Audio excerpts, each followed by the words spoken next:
Hi, I'm Randy Patterson.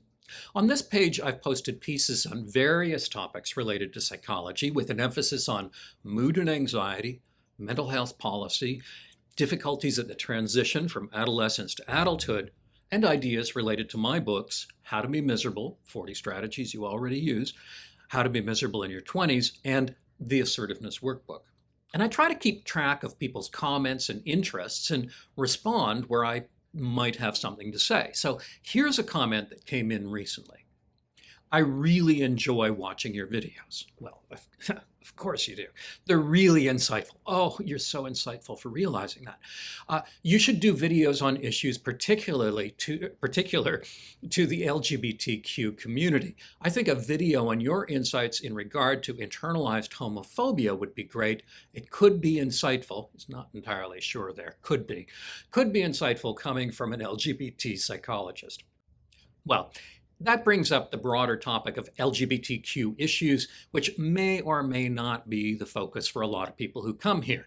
But frankly, nothing I talk about relates to everybody, so there's nothing new about that. If this isn't your interest, there'll be something different next week. Now, I actually had a colleague ask me about this some years ago before internalized homophobia became more widely talked about. And I think when something enters the popular sphere, it's not necessarily true that everyone becomes clued in. Often I think it just becomes something you're supposed to know about and understand. So if you don't, you're just supposed to shut up about it and pretend you do.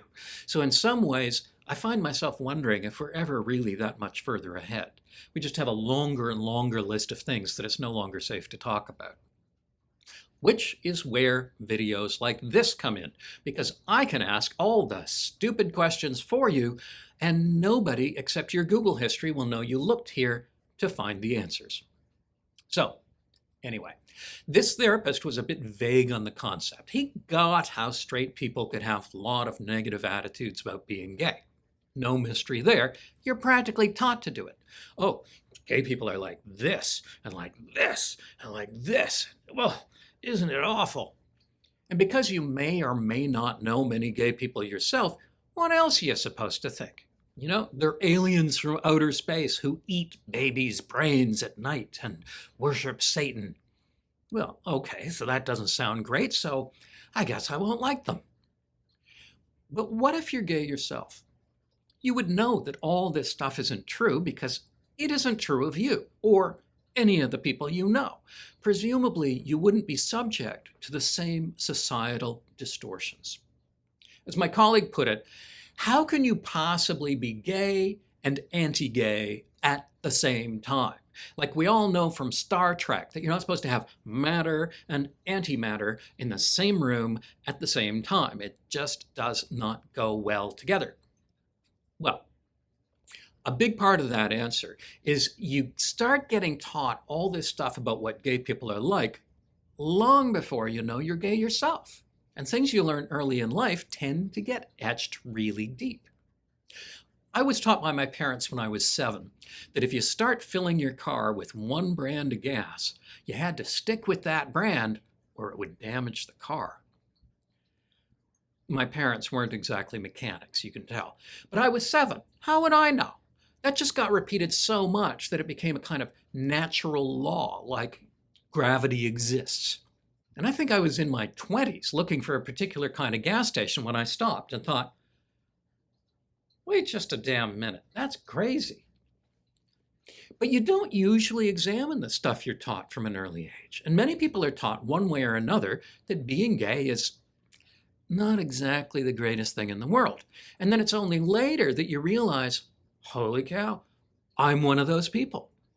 And what are they like? And you bring out that trunk of knowledge and attitudes that's been filling up with garbage since the day you were born, and most of it isn't very complimentary. And you'd think that all you'd have to do would be to go, oh, wait a minute, that's not true, never was. And you just throw it away, like me with the gas station thing. Once you realize it, you just toss it and move on. Except it's not just intellectual knowledge. Here is how to buy gas. Mercury is the closest planet to the sun. Pine trees tend to have long needles. No, it's emotional knowledge. This is disgusting. That's morally bad. This other thing, that's shameful. And when you add that emotional component, it gets etched even deeper, and it's harder for people to throw away. Now, another aspect of this is a standard part of how people think, the confirmation bias. Once you have a theory about something, even a theory that you're kind of hoping isn't true, you tend to filter information in a way that tends to go along with or confirm the theory. So if you're a detective and you develop an idea about who did the murder, you'll tend to pay attention to any piece of evidence that goes along with that theory, and you may ignore or just forget the bits that don't fit. So gay people may learn things like gay people are just not serious about life. So you look around and you notice, oh, look, he's gay and he's joking around about some stupid skit he saw on RuPaul's Drag Race. You see? You see? Not a serious person. I mean, okay, sure, he's an oncologist who specializes in pancreatic cancer, but not a serious guy. Or maybe you learn that lesbians are humorless. And look at her. She's not laughing right now. You see? You see? And we ignore the fact that there are probably just as many lesbian comedians as straight ones. Now, this sounds stupid, but we all do it. We just don't have the brain power to process everything that the world gives us, so we narrow it down. And stuff that goes along with our preconceived ideas tends to get a pass, much more than stuff that doesn't fit. And over time, our prejudices get stronger and stronger. One outcome of this is that gay people looking outward at other gay people can become alienated from their own crowd. Oh, I'm supposed to be a member of this group, and I don't want to be like that, or like that, or like that. And everybody else is, except they're not. We can also take fairly neutral stuff and glue an emotional reaction to it. Like, for example, more feminine acting men. At one level, big deal. But you might be taught all your life that that is not acceptable, and so you react against it and reject it. There's a great documentary from years ago called The Celluloid Closet, and it's about Hollywood's portrayal of gay people through the years. It's very good and very funny. You should see it. You'll never be able to watch Ben-Hur in exactly the same way again. Anyway, the way that movies would signal gay characters is to have them behave in extremely stereotypical ways, and they would call them the sissy character. And that's the way people come to think of these more feminine acting men. Oh, the sissies.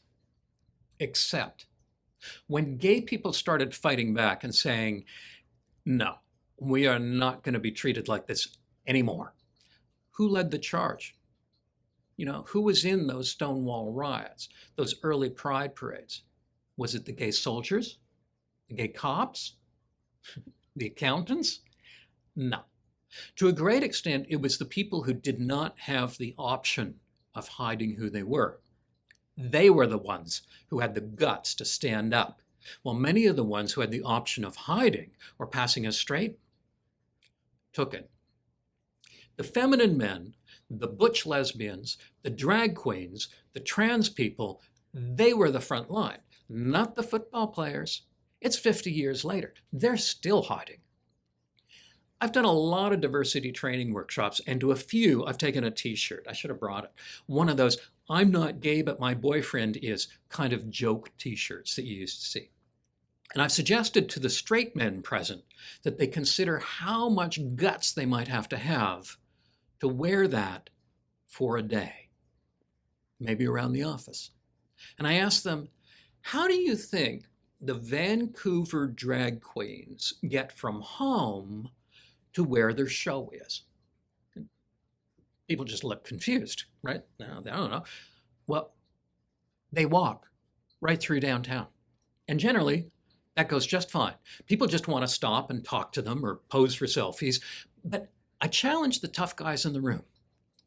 Guys, Put yourself in the hands of the drag queens. They'll do your makeup, they'll give you a wig, put it on, make it nice, 6-inch heels, and walk you through downtown. Yeah, they're not up for that. They don't have the guts for that. The out there guys, they're not the sissies. They're the stormtroopers. So we develop these ideas about what it means to be gay or lesbian or trans early in life. And when you discover that that label fits you too, you naturally apply all those ideas to yourself and to the gay or lesbian or trans people around you.